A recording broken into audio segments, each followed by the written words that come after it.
Okay. Yeah, we're with the pet hospital down the street, and I understand you have a dying animal on the premises. Me personally, I wouldn't take this level of disrespect.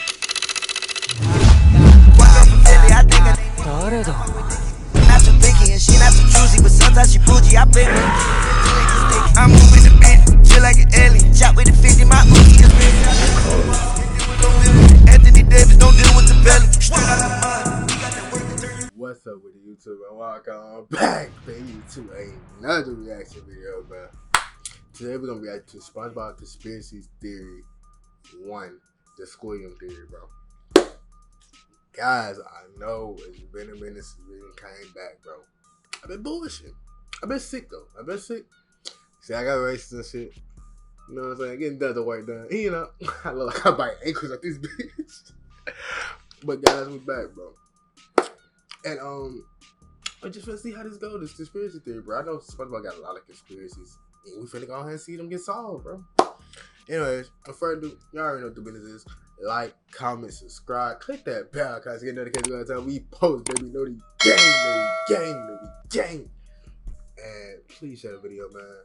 But further ado, let's get into this thing. Yiddy. Squilliam fancy, son. Squilliam fancy, son. Squilliam fancy, son. Hold up. I don't know why, but every time I think of Squilliam fancy, son, I always think of that episode on One. They call him Ricky Fontaine. Pretty Ricky, what they called him. I always think of that episode for some reason. Every time they talk about this nigga Squilliam, bro, I swear to God, and I can never get it out of my head. Like it's just like it's some way it correlates to me. I know it's not the same. It's just the concept of it. I don't know, man. Squilliam Fancyson III is Squidward's rival from high school band class. Yeah. So, I just took my private yacht across my private lake to my private heliport. He's more wealthy, popular, and talented than Squidward, and he always rubs it in his face. That's right. I'm living your dreams, Squidward. Oh, just succeeding in everything you failed in. But I intend to prove that he's a fraud. Yeah, I feel like, bro, it probably is a fraud. I feel like Squilliam is probably like the same dudes in high school who peaked. It didn't end up being it's what they claim to be. It kind of like social media, like how do people be making their life look like they're wealthy, bro, but they're not really wealthy. Like, nigga, you're in the same ballpark as me, but it just looks like this persona, this image that you're portraying. You're not like that, bro. You're not really like that, bro. Like, it kind of probably eats up Squidward because they basically came from the same background. But he ended up being somewhat successful than him, which he's probably not. Using his wealth to make himself seem more popular and talented than he actually is. He goes to ridiculously extreme and expensive lengths to humiliate Squidward and show his superiority, and I'm gonna prove it. SpongeBob is one of my favorite shows from my childhood. Even going back now and rewatching the old ones, it still holds up. You might think, it's just a kid's show, there's no continuity, there's nothing worth theorizing about, but the show constantly brings back characters and references to previous episodes. Yeah. But, dude, SpongeBob is it's a pioneer, literally, when it comes to cartoons. The old episodes, bro, are always going to hit, regardless of how you think. I know for a fact, when I get around that age that I finally have kids, bro, I'm putting my kids on the SpongeBob, bro. SpongeBob really made my childhood. If I want to admit it or not, it was part of my childhood. SpongeBob, Conan, Kiss Next Door, Ed, and Eddie. This can go on and on and on, bro. Like, they really played a big part of my childhood and my entertainment. And SpongeBob would just forever be in my heart. Not gonna lie. And if you look closely, you can connect the dots and find some very interesting stories. And today, I'm going to prove that Squilliam Fancyson III is a manipulative fraud. Evidence number 1, the pet hospital. Okay. We first meet Squilliam in Season 2, Episode 15, Band Geeks. The episode opens with Squidward playing the clarinet and getting a knock on the door. Okay. Yeah, we're with the pet hospital down the street, and I understand you have a dying animal on the premises. Me personally, I wouldn't take this level of disrespect. That is fucking childish, bro. Just imagine somebody knocking on your door. You're trying your hardest to play a fucking issue that you're probably frustrated. You think you're good at. And a nigga knocks on your door and say, hey, we called because we got a distress call of a dying animal. Nigga, I would, bro, what if that was the last straw, bro? Oh my god. Immediately after, Squidward gets a call from Squilliam. Okay. But Hello, you've reached the house of unrecognized talent. Please start after that.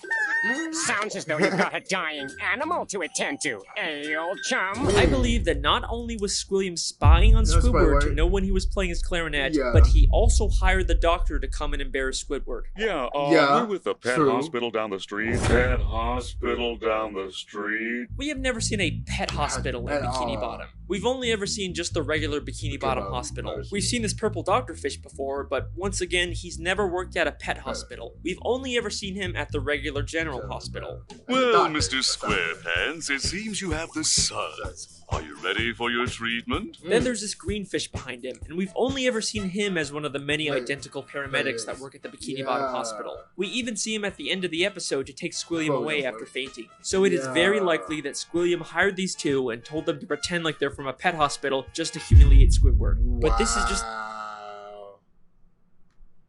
But that'll really make this nigga a lame-o though. Like, you literally spying on a nigga just to hate on a nigga? Yeah, this nigga the number one hater of the world. Yo, niggas are really petty, bro. If a nigga really did that, yo, that is crazy. The start of Squilliam's elaborate lies.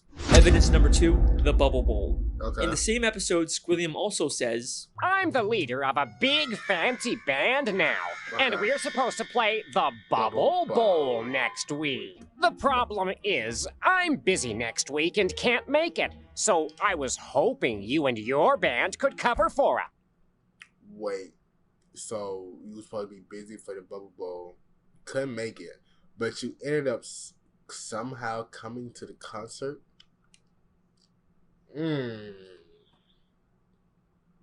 Fraudulent activity. But we've never seen Squilliam's band before, and despite claiming he's too busy to make it to the Bubble Bowl, he still shows up at the end to watch Squidward's band. So both his excuse and probably his band were made up to pressure Squidward into humiliating himself at the Bubble Bowl.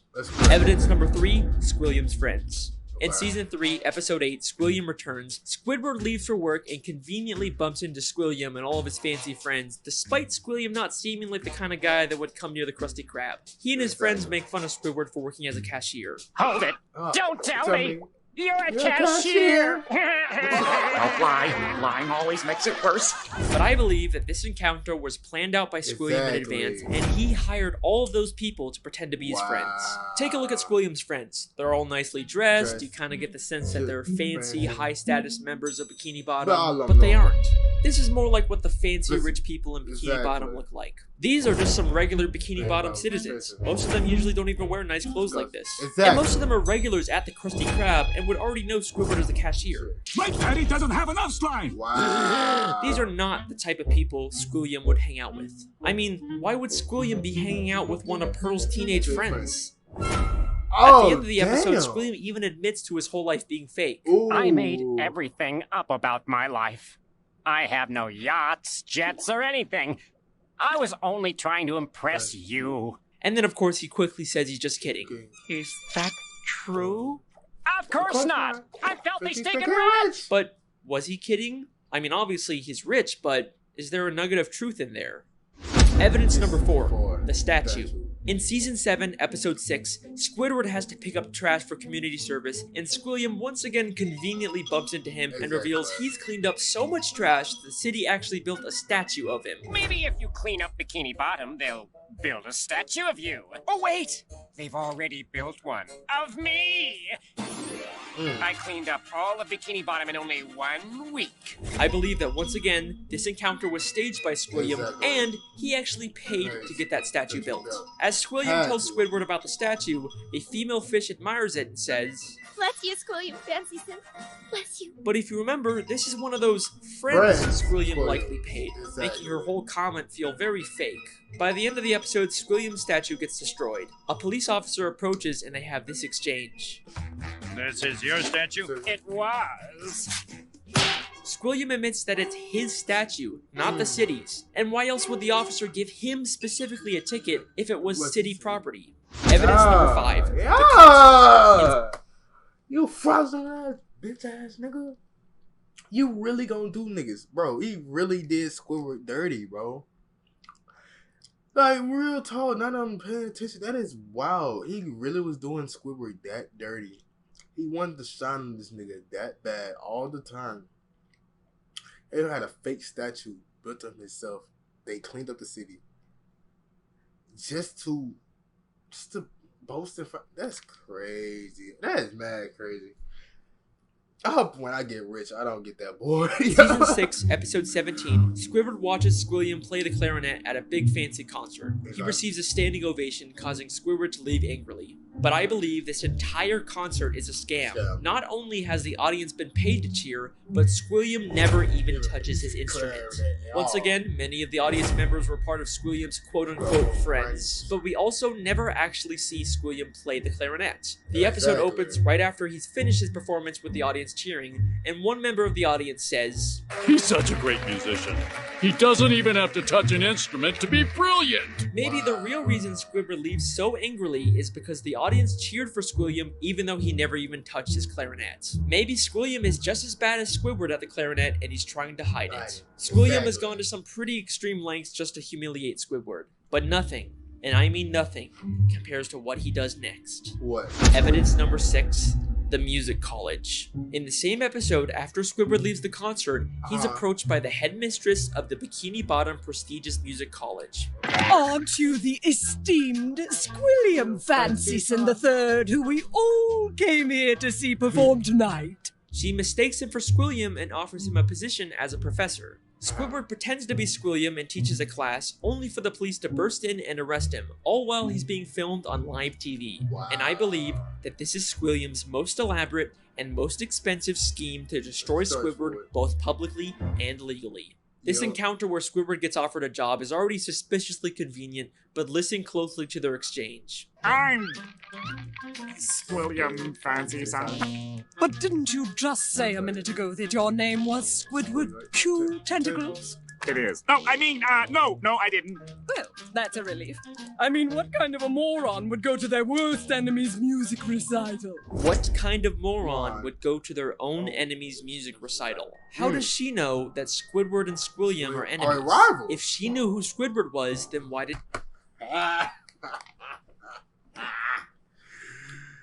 That is mad. Bro, like, real talk, I really want to go back and watch SpongeBob now. I genuinely want to go back and watch SpongeBob now, just to depict some of this stuff, just to go back at the clues, bro. That is crazy. I know y'all gonna be in the comments. This is wild, yo. Like, this is like breaking news, nigga. Like, yo. Oh my god. And she recognized him. Why would she mistake him for Squilliam? Exactly. This feels way too much like she was hired by Squilliam to set a trap for Squidward. And if that's not enough, the headmistress's associate is literally just a guy from the paid audience wearing a disguise. He just threw on some glasses to seem smart. Squilliam knew that Squidward couldn't resist the opportunity to teach a music class, even if it meant breaking the law. My very own music class. Then we get to the Bikini Bottom prestigious music college, and right off the bat, there's something very fishy about this place. What? The building itself is very green and grimy and has a very cheap metal look. Nothing about this says prestigious, except for the big sign on top, which feels like the only new thing about this building. I think there is a very good chance that Squilliam just bought some old warehouse, then stuck a sign and some paint on it to disguise it as a college. I mean, look at these other schools in Bikini Bottom. They all have a very nice structure and a paint job, but this prestigious music college looks like a dumpster. Going into the classroom, not only does it have another one of Squilliam's friends, but if this is such a prestigious college, how did SpongeBob and Patrick get in here? Would you two numbskulls mind telling me what you're doing in music class anyway? Sure. Patrick's New Year's resolution was to learn to play an instrument. They say it was their New Year's resolution to take a music class, but you'd think it'd be harder for them to get into an esteemed music school if they just decided to go to it on a whim. Seems like they're just letting in anyone to sell this ruse. Then, both the police, Squilliam and the headmistress, and a live news broadcast show up at the same time to arrest Squidward for impersonating Squilliam. If the extremely coincidental fact that all of these people suddenly showed up at the same time isn't enough for you to believe that Squilliam set it all up, I've got something that's going to blow your mind. What is it? Squilliam literally has the police working for him. Squidward chewed tentacles, I'm placing you under arrest for impersonating a genius. If that doesn't sound like he's been paid off, I don't know what does. The lengths that Squilliam goes to humiliate Squidward are insane. He literally builds statues and entire buildings just to make Squidward feel inferior. But why? Why would anyone go so far to embarrass an old high school band classmate? What happened between them? What could have caused this extreme level of dedication? Well, unfortunately, we never really get much information on their past. I've spent hours reading through the SpongeBob Wikipedia and looking at old episodes, and there really just isn't any clues that would explain their weird relationship. I guess we can't solve everything, but either way, that's my theory. Thank you so much for listening. I really hope you guys enjoyed. I'll see you next time. Wait a second. What? Wait a second. What? Season 6, Episode 5, Slide Whistle Stooges. Just a normal episode where SpongeBob and Patrick annoy Squidward. Nothing really out of the ordinary. Except I have one question about this episode. Okay. Why does Squidward have Squilliam's robe? That is clearly not the purple robe he usually wears. Snap. That is Squilliam Fancy Son III's robe. Why would Squidward have this? Unless they were more than just classmates. Yo, you better not lie. You're lying. You're lying. Well, that kind of makes sense. It kind of makes sense, cause the whole Krusty Krab was going wild when that episode with Patrick had dressed up as a woman, and everybody was like, "Oh, Patricia, oh my God, we're so in love with you, Patricia. Patricia, it is Patricia." And it was literally Patrick. Like, I don't know, bro. Squilliam and Mr. Squidward, like, a little sassy, you know, that, I don't know now. Could they have once been dating? No way.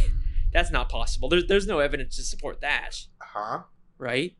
Don't be intimidated, Squidward. Try to imagine him in his underwear. Oh no, he's hot! No, it can't be. I mean, what kind of a moron would go to their worst enemy's music recital? It's been right in front of us this whole time. Our sources last saw Evil harassing teenagers up at Makeout Reef. Makeout Reef. Good time. Good time. Voted most likely to. Hey, that's good.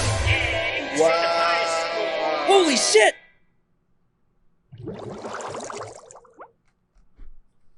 Alex Blake, bro. Bravo. Excellent conspiracy theory. Yo. Wow. I am literally shocked. I am fucking shocked right now. Yo, that is mad crazy. Just really think, bro, if this really could be real, bro. It really can be real. Because it really would it would tie everything perfectly together. Perfectly together. Like, yo, just think about it, bro. Like, Squidward and them dated a long time ago. They ended off on bad terms. Bro was like, oh, fuck. So now he's like, I gotta stun on my ex. You know what I'm saying? I'm finna stun on this bitch ass. You know what I'm saying? And then now, they here, bro. Like, bro, that'd be crazy. Mad crazy. Yo, bro, that was Alex, bro. If you want to see me react to any more, man, fuck it. I am going to react to the rest of these conspiracies because this is actually interesting. I'm not even going to lie. I have to, bro. We doing the next episode. Probably, I'm going to drop it probably the same day as this one. But, bro, that is crazy. But if y'all want to see me react to any more stuff in the future, let me know in the comments down below, baby. And, man, if I do, y'all already know what the business is. J Killer is out this thing. Peace.